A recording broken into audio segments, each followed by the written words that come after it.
Welcome in the Sportsedge, powered by SportsHandicapper.com. And here he is, king of the world. New lights on the fish tank. It's my man, Sealy McNeely, the champ of the Westgate.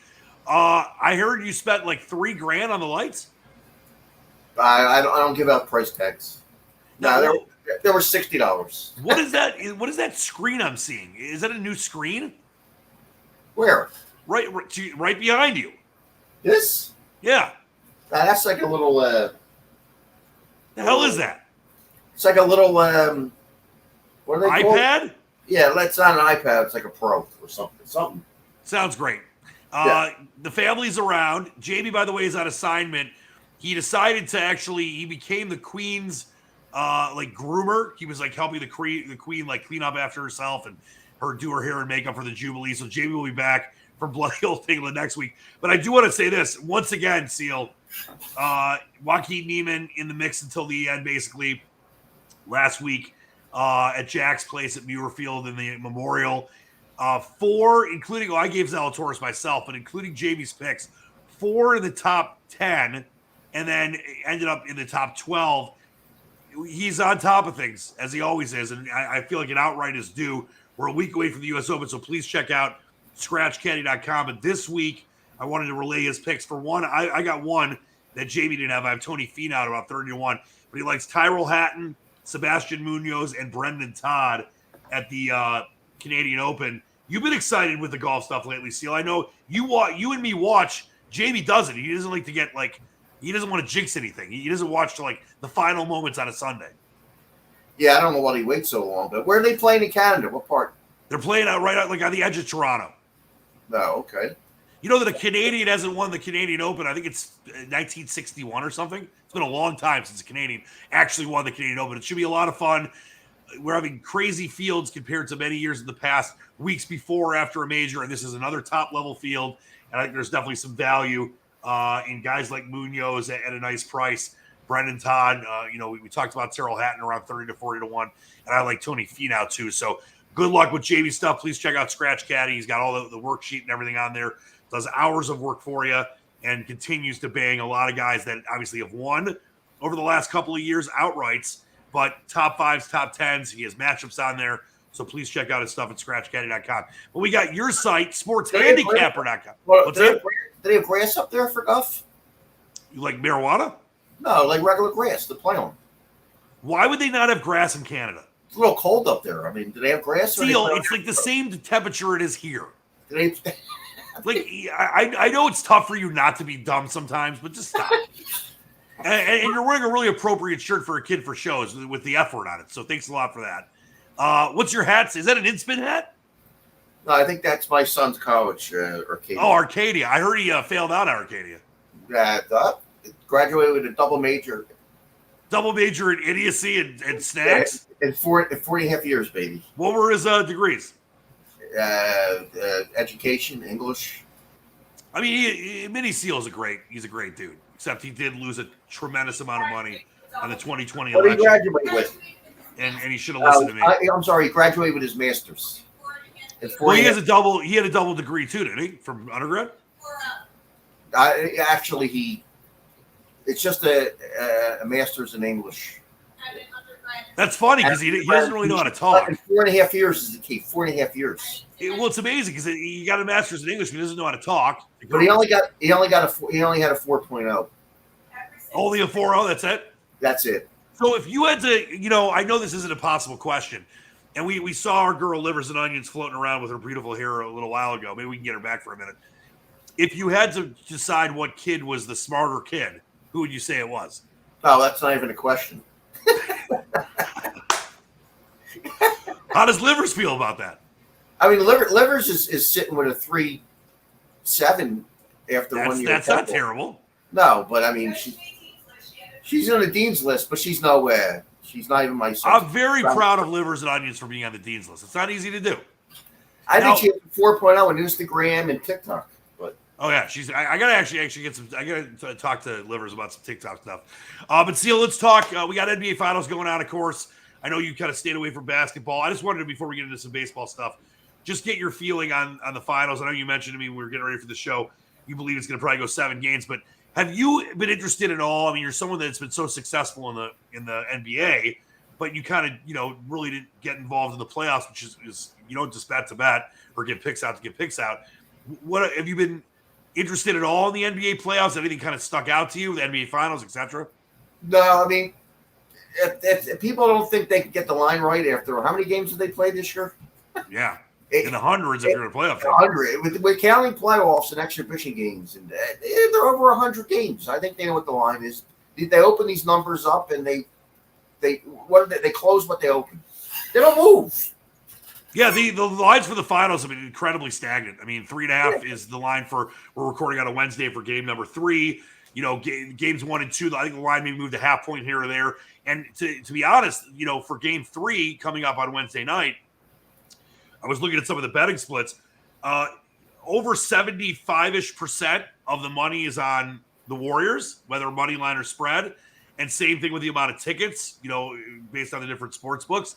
And yet the line isn't moving. And that's because, like you said, Seal, it's like they know what the line's going to be, and they're going to let you kind of have at it. So that's probably, I think, to explain to people out there, for someone like you that's been so successful in the NBA for years, why you definitely don't really bother with the playoffs, because there's no way to kind of juice the number or get an advantage on the number, because they basically never really changed that much. No, there's no value. I mean, if you take 3.5 on Golden State, the closest 3.5, there's no value.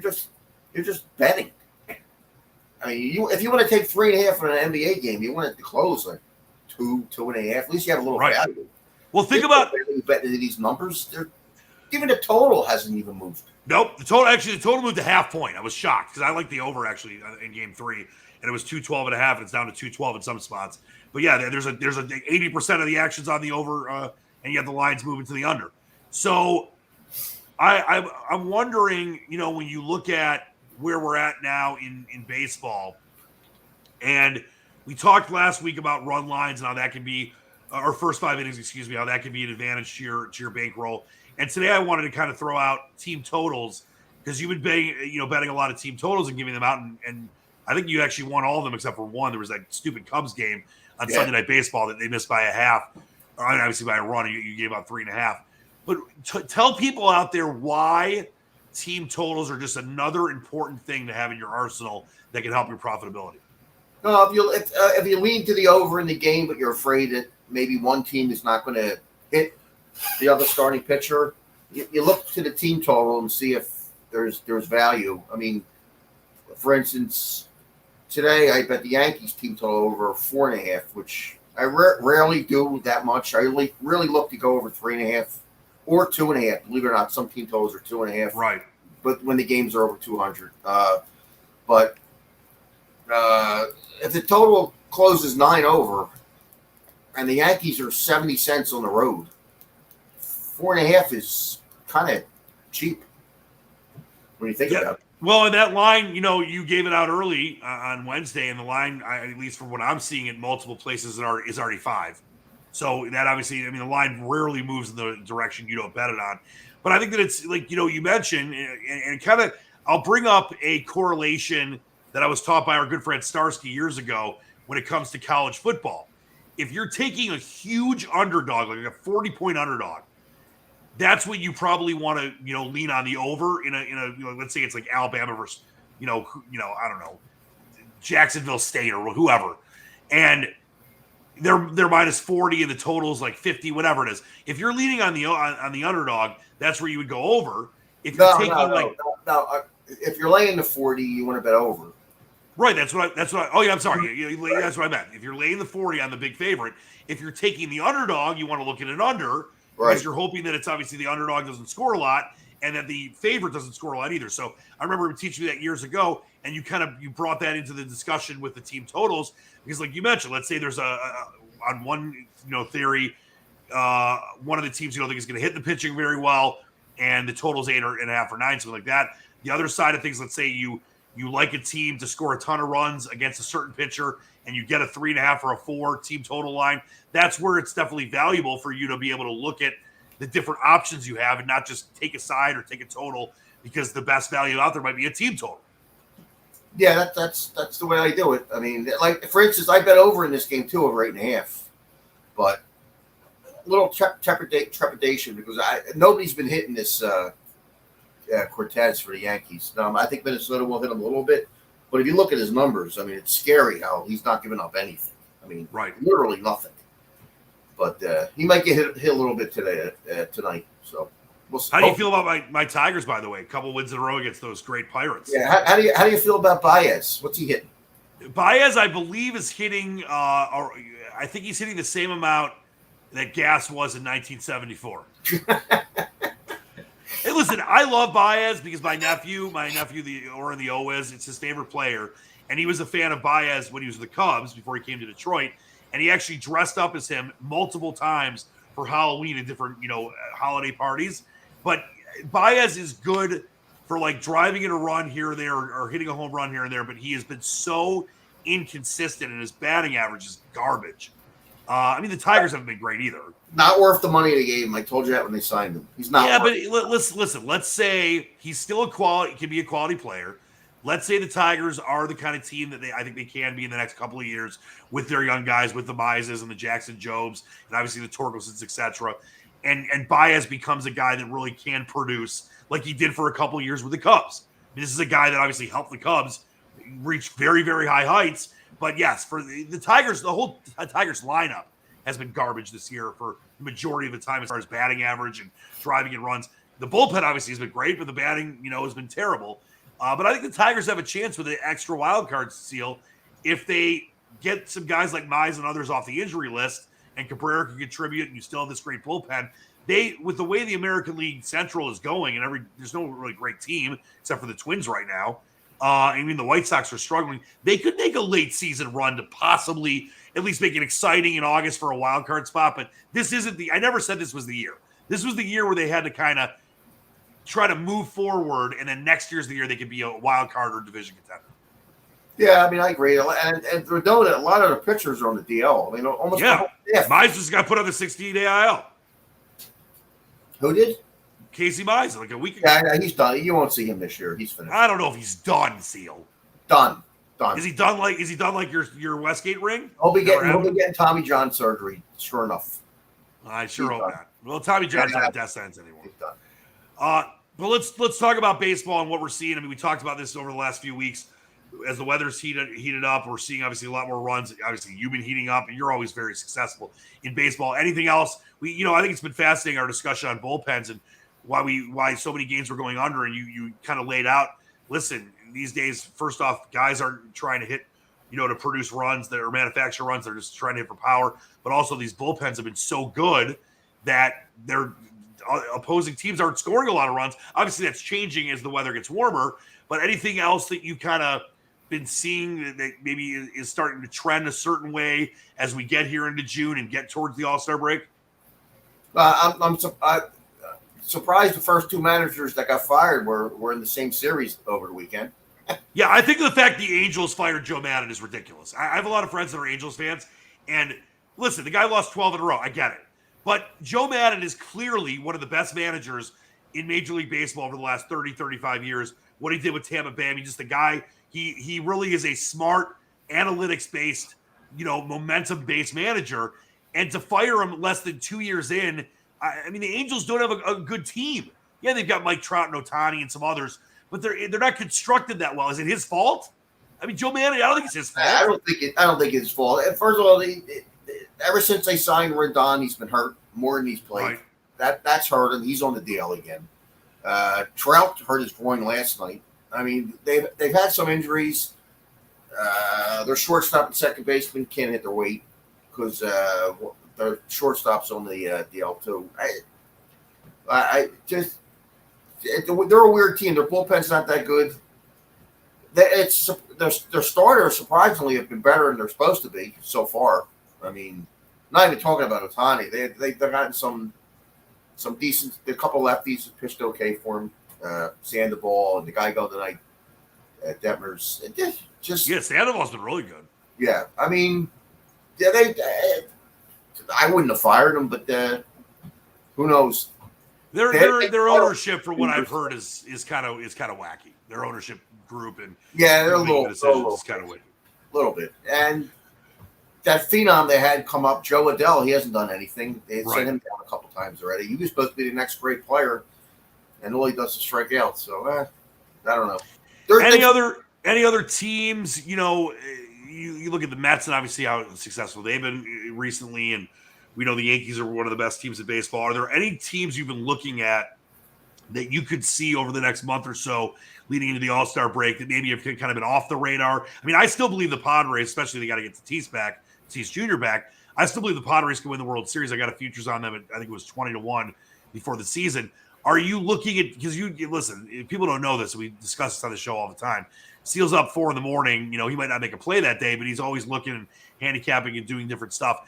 You look at all different teams and all different box scores and everything that's going on. And I have a lot of respect for you for doing that because it's not easy. I mean, I'm always up too, but I'm not pouring through box scores in baseball. What are some teams maybe that might start turning things around or vice versa? Well, I agree with the Padres, but they're still playing well without Tatis. When they get him back, they're going to take off. That's I agree. Right out of the lineup. I like that team. I like their starting pitching. Their bullpens, they need another piece maybe. They got a couple guys that were hurt that are coming back soon. They're wanting the White Sox if they ever get their players back. I mean, now Tim Anderson's on the DL. We don't know how long he's going to be out for. He's a great player. Nobody even knows about him.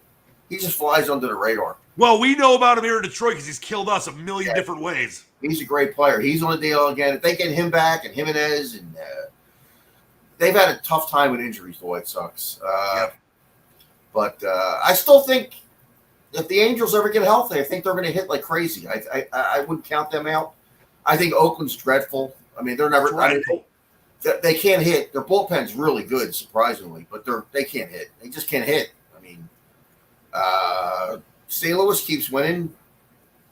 I like their team. I like that rookie second baseman they brought up, Nolan.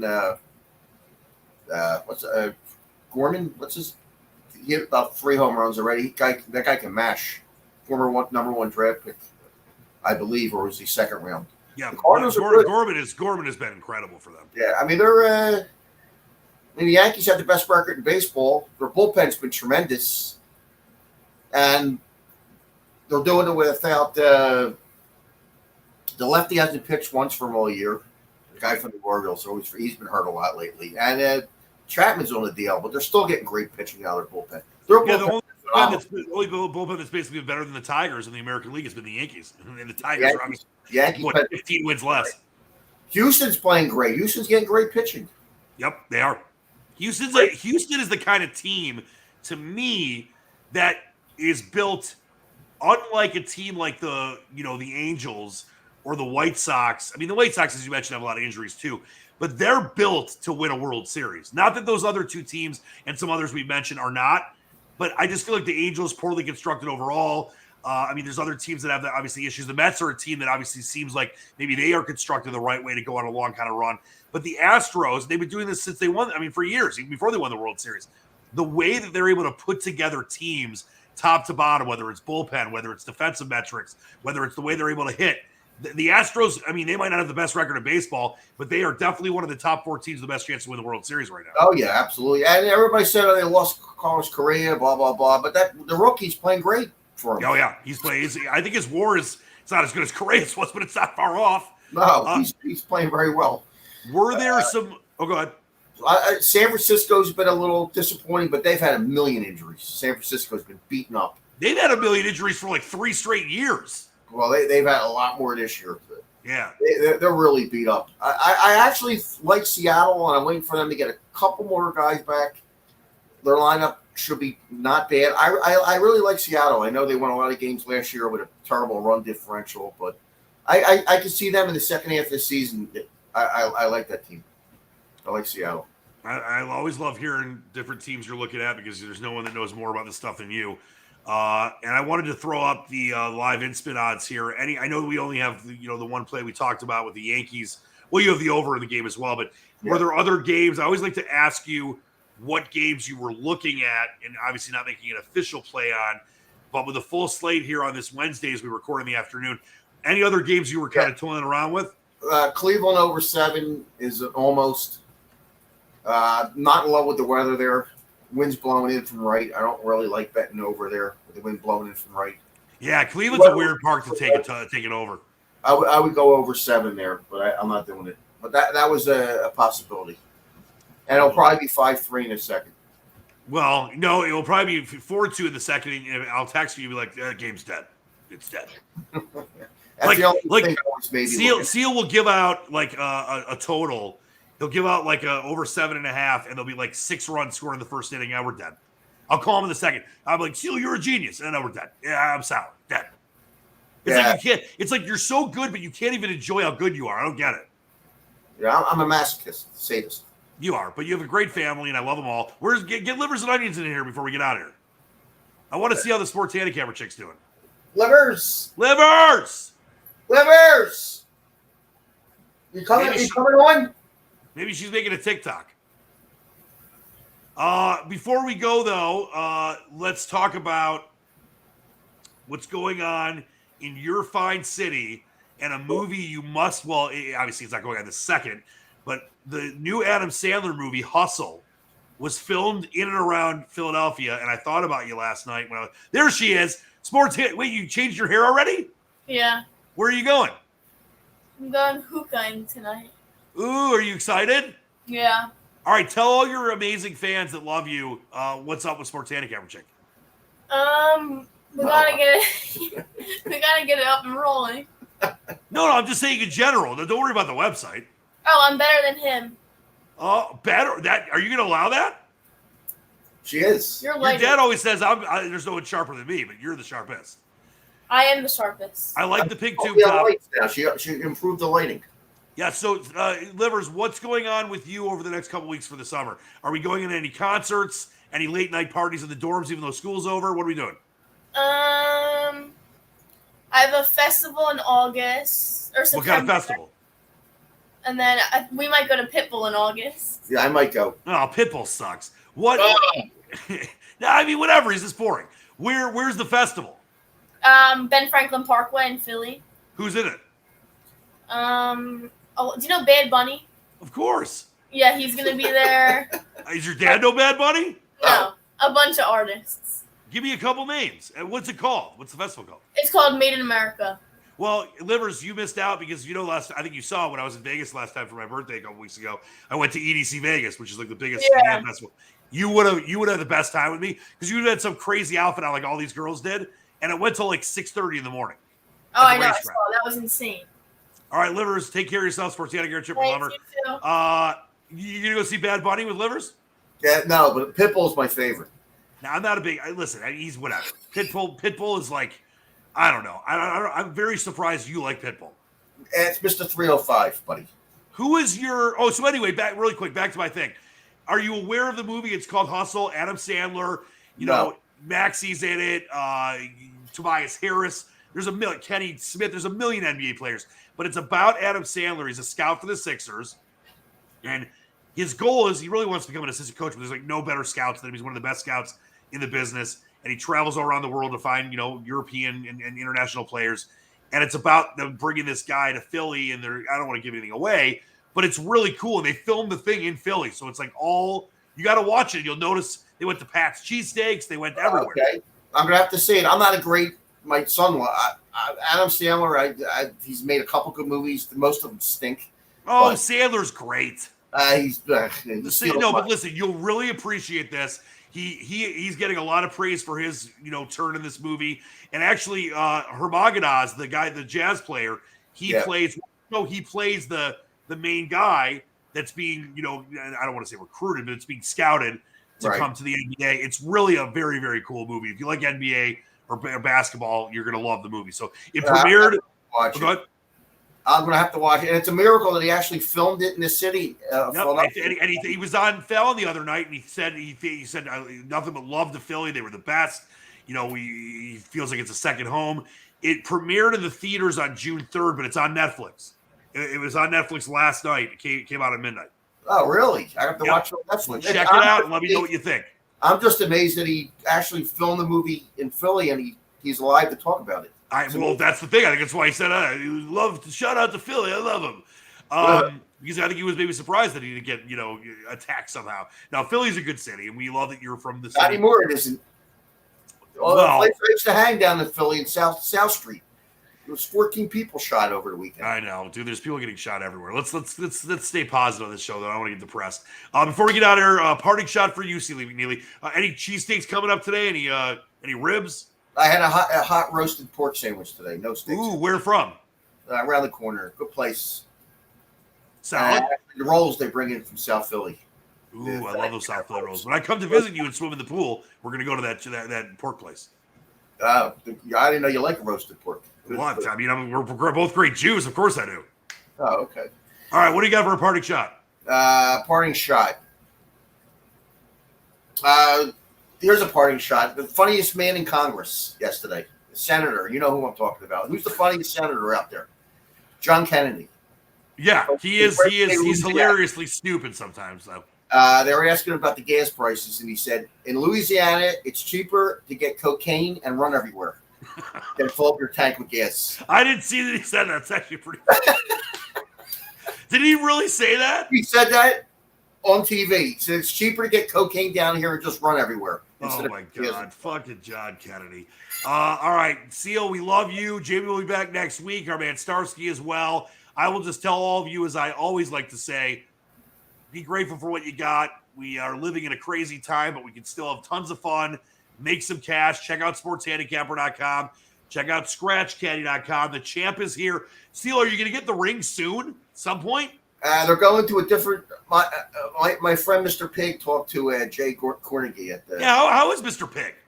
He's okay. He's playing poker right now with Parks, and he called Jay actually today, and they had to go to a different ring maker because the place they usually get the ring from is supply chain issues. So they had to go to another company.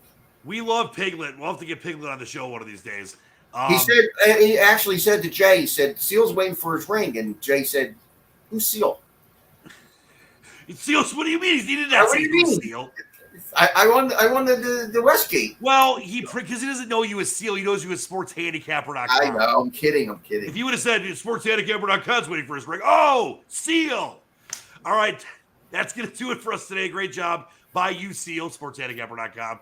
I'm Dan Leach, the Squatch, telling you to keep reaching for the stars, believe in the dream. We'll see you next time on the Sports Edge, powered by sportshandicapper.com. We love you all. Bye to one and all. Livers and onions. We love her, Mrs. Seal, Minnie Seal, all of you. Peace.